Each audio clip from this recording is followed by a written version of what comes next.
Out of the Blue, proudly brought to you by Houghton. Another surprise! Out of the blue, You want that with fries? out of the blue. Come with me across the sea. On another view, we're gonna cook for you. Nothing but blue skies!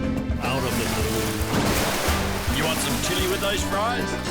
out of the blue.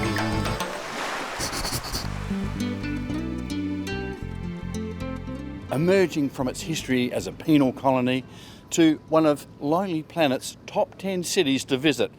Where am I? Well, Fremantle, Western Australia. Welcome to today's episode of Out of the Blue. Fremantle is about 30 minutes drive south of Perth.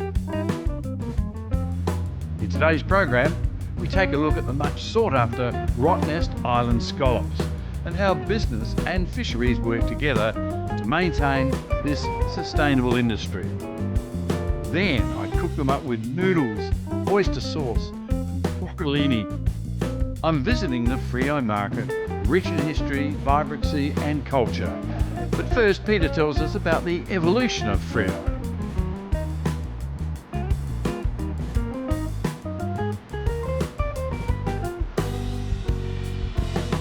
I'm here on this strip called the Cappuccino Strip in Fremantle. It's a beautiful afternoon and I'm with a gentleman that knows a heck of a lot about the history of Fremantle. Peter Vinci joins me now. How are you, Peter? I'm very well, thank you. Hey, Peter, tell us about Freo, its history. Freo, when I was growing up, and I've lived here in Fremantle now for the last 60 years, and I've seen many changes that have happened. I think the big influx was, straight after World War II, the many immigrants that hit the shores, and the port of Freo was the doorway in for the many European families to settle here in Fremantle and to create a new life for themselves. There's been many highlights. The biggest would have been, Bond Syndicate that won the cup back in the 80s. It changed Fremantle's style. I can remember, prior to the cup, we only had probably 3 restaurants. And look at it today, we've got an abundance and number of cafes, restaurants, and we're trying to become the food hub of Perth. We've got a lot to offer. We've got great beaches, we've got the Bathers Beach, we've got many heritage listed buildings that tell a lot of stories. I promise I won't mention the Freo footy team, but if you had a choice, if I came to you and said, Peter, I need to see 3 of absolute highlights of Freo, what would they be? The fishing boat harbour, which has brought a lot of memories through to me, but at the same time it attracts a lot of people. Next to it is the Esplanade Park, which is a massive area. The Fremantle Prison by far. You need to go and check that out to get the feel of what it was really like. Yeah, nice feeling to be able to go in and then come out. You did right, knowing the fact that you weren't going to go back in there. Oh, too.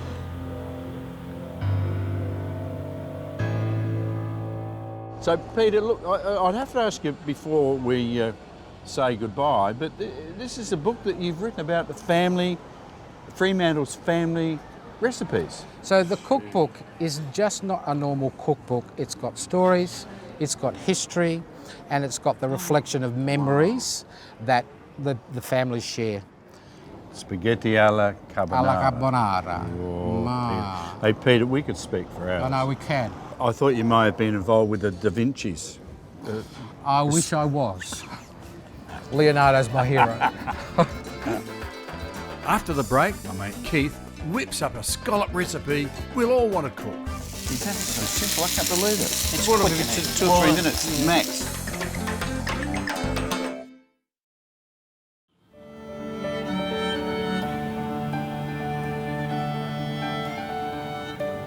Ricciardi Seafoods harvest some of the best scallops in the world. Ian Ricciardi tells us about the Rottnest Island scallops and what makes them so sought after.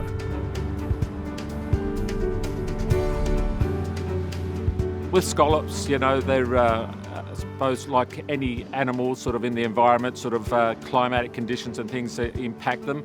So when the scallops have got a 2-year life cycle, Its life cycle is very important. So there's a cycle, a breeding cycle that we sort of been following. And obviously we need the animals to spawn, and we catch the animals after spawning. So this ensures the longevity of the species.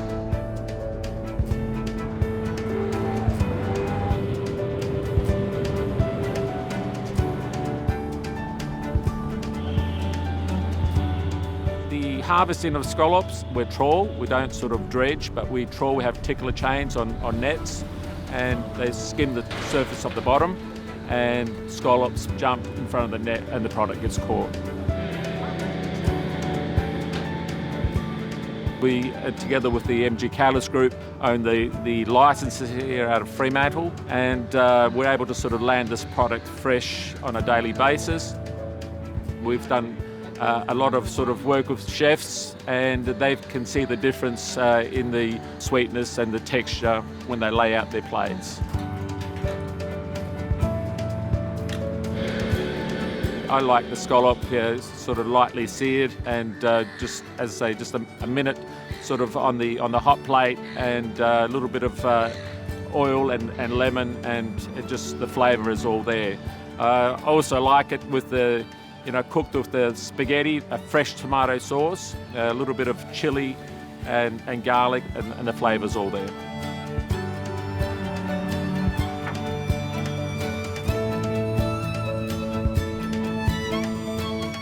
Hey Keith, I wasn't expecting lunch.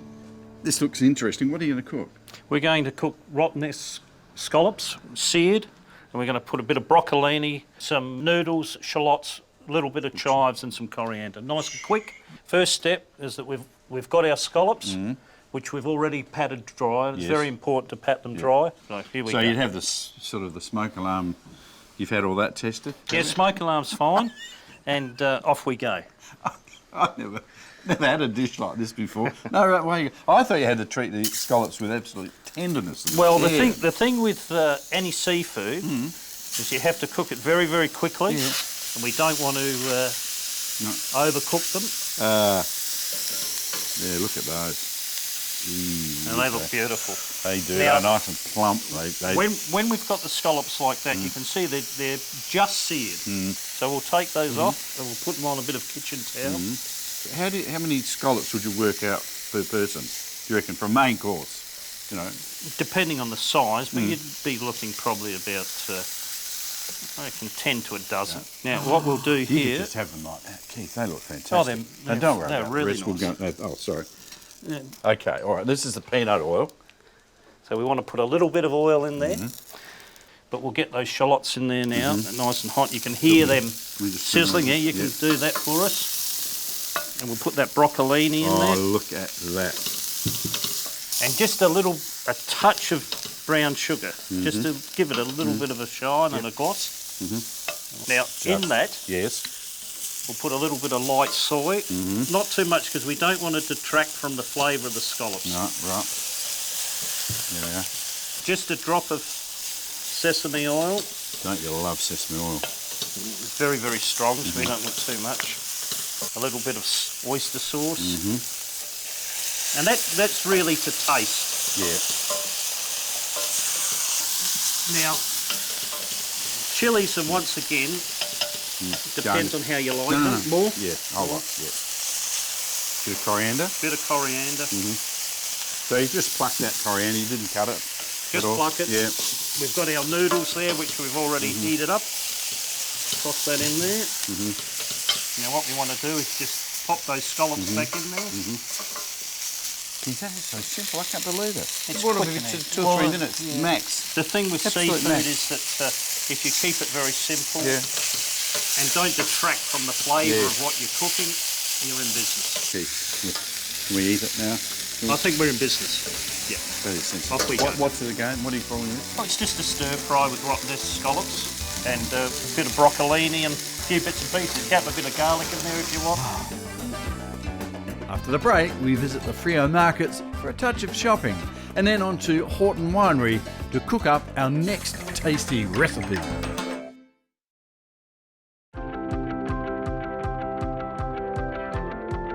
The Fremantle Markets is bursting with culture and vibrancy.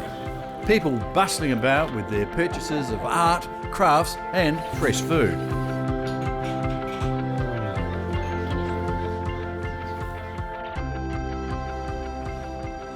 Yeah, it's hard to imagine all those years ago when this first opened that people actually arrived here in horse and cart.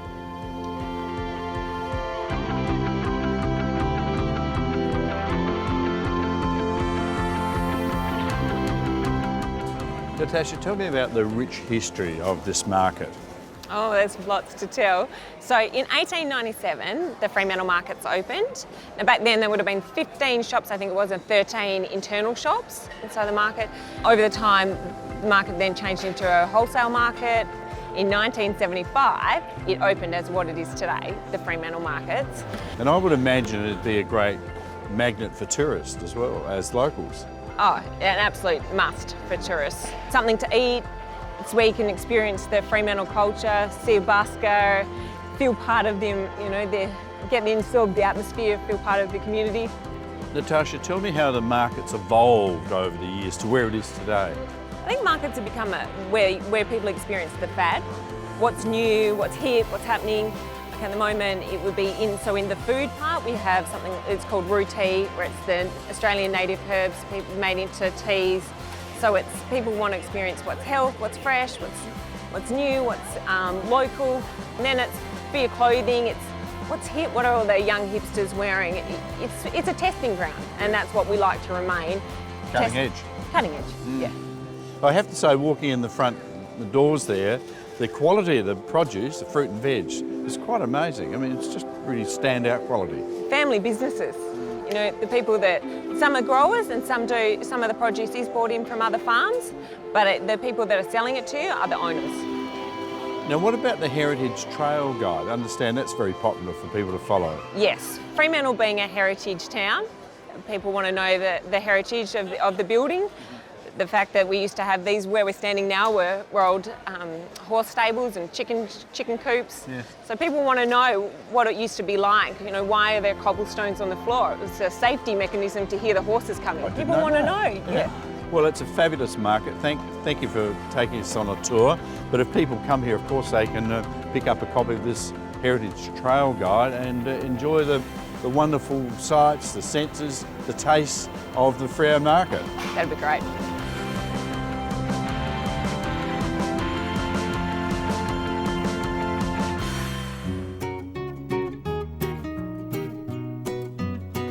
Behind every great wine is a great winemaker. And here at Houghton Winery in Swan Valley, they've had a few, but the driving force started with a 16-year-old called Jack Mann. Hey Ross, tell us about the history of Houghton's and the legendary winemaker Jack Mann. Okay, well, starting at the beginning, Houghton's was established in 1836, which was only 7 years after the foundation of the Swan River Colony, which is a free settlement. The first wine was made in the late 1800s by B.W. Ferguson, and he was the guy that appointed Jack's father, George Mann, in 1910. So at the age of 16 years old, Jack started an apprenticeship as a winemaker, and that was his whole career. So 51 consecutive vintages here. Is that an Australian record or what? I'm not sure. Certainly in Western Australia it is, yeah. What about the legacy you've got though? I mean, do you have to keep a certain standard, or are you allowed to develop new styles of wines, like some of the newer varieties coming, the Spanish varieties, that sort of thing? I guess yes to all those questions. I guess to coin a phrase Jack Mann used, there's no such thing as bad wine here, and I've hopefully maintained that. So Ross, as chief winemaker, I mean, you select those varieties of grapes. How long does it take before we see it in the marketplace, for example? Once we make a decision on a new wine style that involves introducing a new variety, the stick has to go in the ground. Within 3 years, we'd generally get some grapes off it. You can do it in 2, but 3's the accepted norm, and the wine's from there, so 4 years. Short answer. It's a big investment, isn't it? It is, and you like to hope you get it right the first time. Hey Ross, I'm wondering if I could give you a little challenge. I'm going to cook a Western Rock lobster, very gently, very subtly, lovely flavours. I wonder if you could choose a nice wine for us. Well, I think we could find that You one. can taste it as well. I probably can, yeah. That'd be great, yeah. There's enough there for you.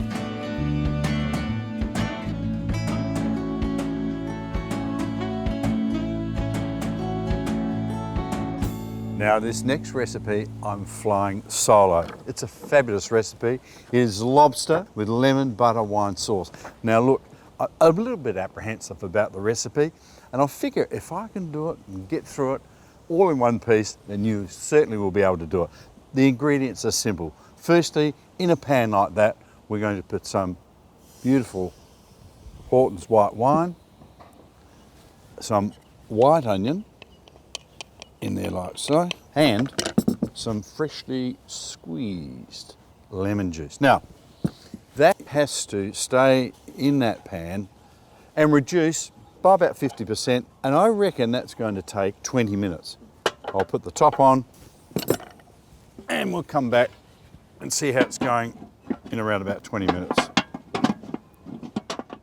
So that, sorry. Got to take the top off here, that should be done. Yes it is, beautiful. And into that we're going to use some milk, about a quarter of a cup, and some butter. Of course this is going to really thicken it up, be absolutely fantastic. Give that a little bit of a stir. Look, we might just go to a break now, and when I come back the fun begins. We actually cook the lobster, add the wonderful lemon and butter sauce. How easy is that? It doesn't get any easier, does it? Help! After the break, we add the lobster to this exquisite sauce.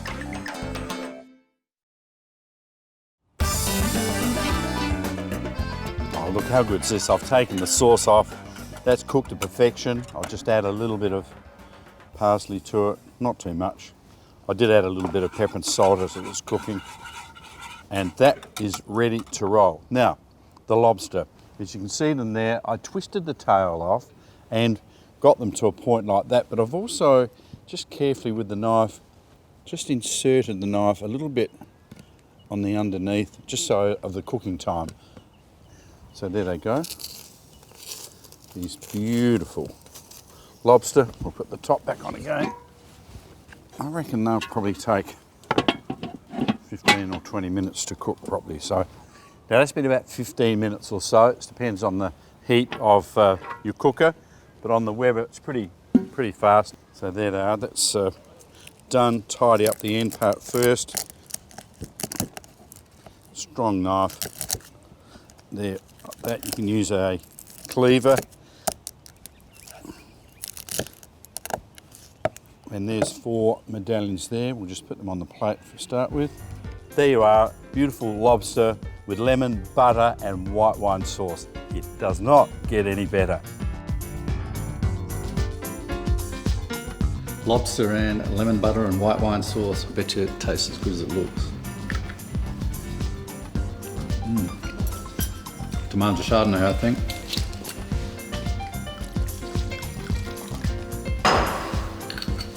Would match perfectly with our crofted Chardonnay. It's a rich, intense flavoured, barrel fermented.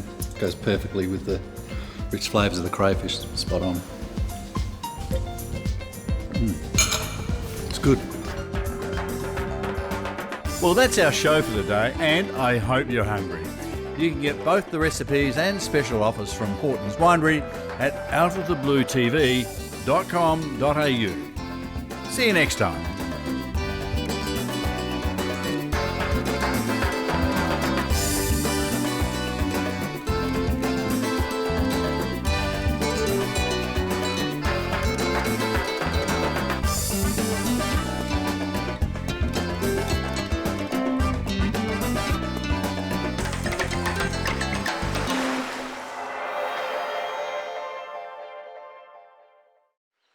Out of the Blue, proudly brought to you by Houghton.